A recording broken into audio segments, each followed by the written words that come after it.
कांग्रेस के पूर्व राष्ट्रीय अध्यक्ष राहुल गांधी का 12 फरवरी को राजस्थान दौरा है, जहां वे 4 जिलों में किसान सभाएं करेंगे। एक और कांग्रेस इसे लेकर उत्साहित है कि पार्टी को इससे मजबूती मिलेगी, तो वहीं दूसरी ओर किसान इस दौरे को किसान समर्थक न होकर राजनीतिक करार दे रहे हैं। बीकानेर के श्री डूंगरगढ़ में किसान महापंचायत हुई, जिसमें किसानों ने राजनीतिक पार्टियों और नेताओं के खिलाफ हुंकार भरी। सिर्फ बीजेपी ही नहीं, कांग्रेस के खिलाफ भी बातें हुई। किसानों की नाराजगी नेताओं के राजनीति के लिए बॉर्डर पर जाने से हुई। महापंचायत में मरुसेना सुप्रीमो जयवीर गोदारा ने राहुल गांधी के दौरे को लेकर अपना गुस्सा जाहिर किया। उन्होंने साफ शब्दों में राहुल गांधी को चेतावनी दी कि वे किसानों के समर्थन में पार्टी से इस्तीफा देकर आए तो माने। उन्होंने ये भी कहा कि नेता सिर्फ फोटो खिंचाने किसानों के बीच आते हैं।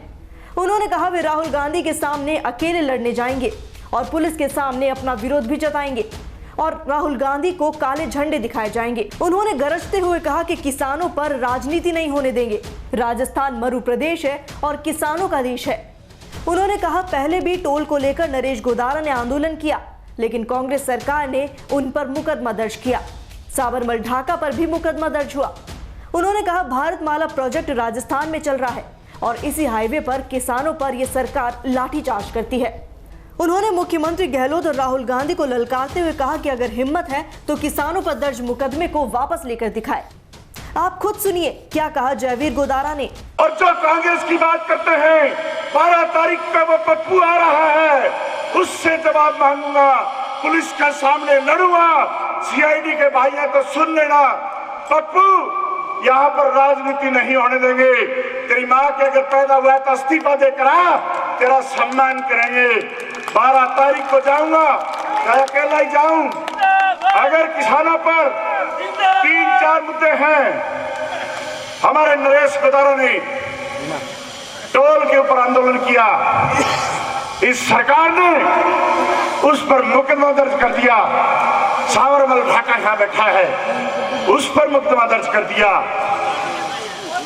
हमारे यहाँ पर भारतमाला प्रोजेक्ट है, भारतमाला प्रोजेक्ट को धक्के से हमारे बनाया जा रहा है और जब किसान लड़ते हैं तो किसानों पर मुकदमा दर्ज किया जाता है इसी सरकार द्वारा।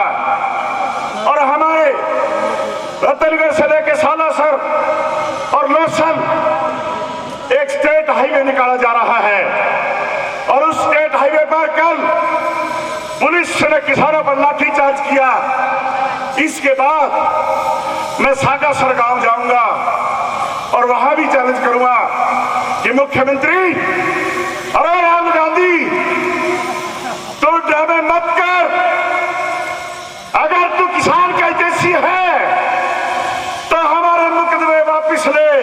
और ये किसानों की तू जमीन हड़प रहा है, तेरी स्टेट प्रदेश की स्टेट जो किसानों की जमीन हड़प रही है, तेरी नानी को याद करा देंगे। परसों 12 तारीख का गुस्सा, काला झंडा लेकर गुस्सा, सिर पर कफन बांध के गुस्सा। किसी में दम है तो रोक के दिखा दे, कोई कांग्रेसी भी रोक के दिखा दे। जयवीर गोदारा ने सिर्फ कांग्रेस ही नहीं, केंद्र सरकार पर भी निशाना साधा। उन्होंने कहा प्रधानमंत्री ने आंदोलनजीवी बोलकर शहीदों का भी अपमान किया है। उन्होंने कहा अगर आंदोलन करने वाले आंदोलनजीवी हैं तो महात्मा गांधी क्या है। गोदारा ने कहा कि सरकार तानाशाह हो चुकी है और उन्हें किसी बात का फर्क नहीं पड़ता, क्योंकि मोदी ने देश को मजाक समझ लिया है, लेकिन किसान अब पीछे नहीं हटेगा। कहने को तो कुछ बचा नहीं है, इस देश के प्रधानमंत्री ने तो मजाक बना रखे हैं। आज पार्लियामेंट में हमें तो शर्म आती है कि वो हम आंदोलनजीवी कहते हैं, जबकि इस देश का आज़ादी जो है वो आंदोलन से मिली थी। अगर वो आंदोलनजीवी है तो महात्मा गांधी को हम क्या कहेंगे, हम नेताजी सुभाष चंद्र बोस को क्या कहेंगे, हम शहीद आजम भगत सिंह को क्या कहेंगे। ये तो उन सारे शहीदों का भी अपमान है। इससे बड़ी और क्या बात होगी। देश का प्रधानमंत्री किसी भी आंदोलन का मजाक उड़ाता है, स्टूडेंट के आंदोलन का मजाक उड़ाता है, कभी व्यापारियों के आंदोलन का मजाक उड़ाता है, कभी वकीलों के आंदोलन का मजाक उड़ाता है, अब किसानों का मजाक उड़ा रहा है। इसलिए ये तो इस देश का तो प्रधानमंत्री अब खुद ही मजाक का पात्र हो चुका है। राजस्थान की हर अपडेट के लिए बेल आइकन दबाएं और सब्सक्राइब करें DPK न्यूज।